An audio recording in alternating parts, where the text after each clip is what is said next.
What's up, guys? I know I've been slacking on my video content lately, so I do apologize for that.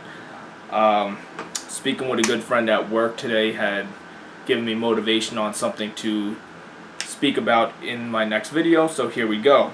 My friend was talking about wanting to find something that he can use instead of normal deodorant because he's trying to avoid the excess chemicals that come with deodorant. If you haven't ever looked at the back of your deodorant stick, you'll probably see a laundry list full of chemicals that you've never heard of or you can't pronounce. If you use antiperspirant, it's even worse. If you are using antiperspirant, please stop immediately. I won't talk about it too much other than just do some research of your own. The aluminum that's used in antiperspirants are linked to many bad things. In my case, if I use regular deodorant, I'll actually break out into a rash. So I looked into alternatives and I came across crystal deodorant. The one that I use is called Now's Nature's Deodorant Stick. So, John, this is the one I was telling you about at work. Take a look. You'll probably find it at places like Sprouts and Fraser's or any nutrition store that you pick your stuff up at. It runs about $7, but it lasts forever. Unlike regular deodorant, you're not going to have to buy one every couple weeks. This will probably last you well over a year. In the case of Now's, it actually it doesn't get sharp. The original one I ever used was actually Crystal brand deodorant, and I find that it gets sharp after a little while of using it. The way that you use this is a little different than normal deodorant.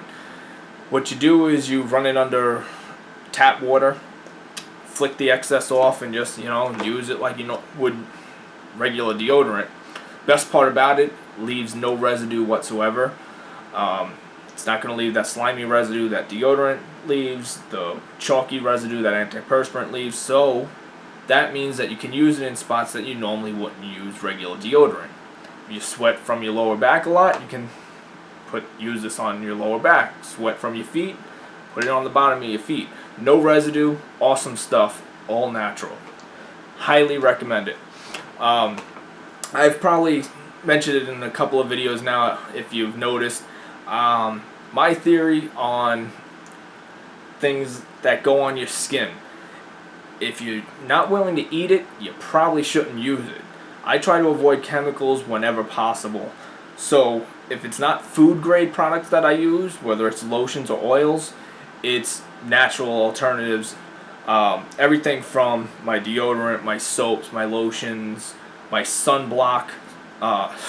Sunblock has so many chemicals, and if you do your research on that as well, you'll see that most people think that the reason that we have more cases of skin cancer is actually the sunblocks that we're using.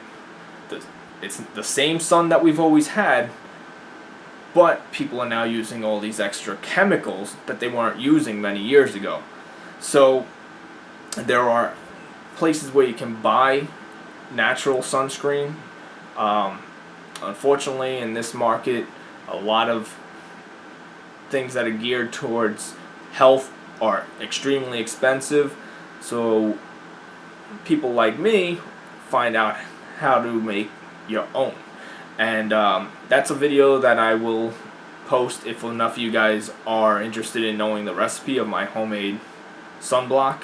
I do plan on making more videos in this series based on natural alternatives for everyday hygiene and cosmetics and things like that. So if you have any specific questions, feel free to shoot them towards me and I'll make a video just for you based on your questions. Of course, you can leave them in the comments section on my YouTube page or email me at metahumandave@gmail.com. And please subscribe to my YouTube channel, share the videos, and hit me up with any questions and comments. Alright guys, talk to you guys soon. Take care.